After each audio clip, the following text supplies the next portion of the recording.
Hello lovelies, I'm going to show you another way of transferring your design to fabric. This is Solvy Water Soluble Stabiliser. Looks like a plastic sheet. So cut it to the size of the design you want to copy.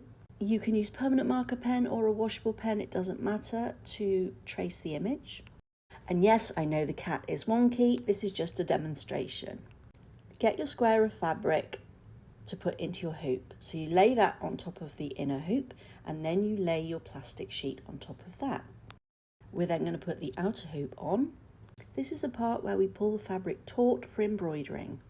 The only thing I would say is to be careful because you don't want to stretch that sort of water soluble stabiliser. It could warp, I think, if you pulled it too hard.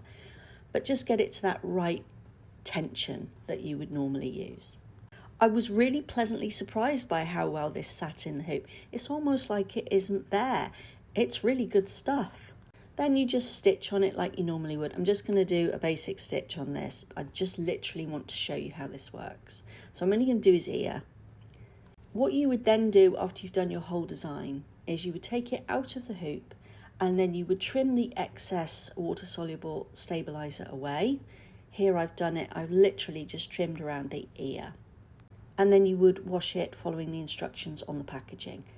There's no sticky residue. This stuff is wonderful. I can't recommend it enough. I'm definitely going to be using it again when I'm working on my patterns. Definitely try this. It's really good. Happy stitching.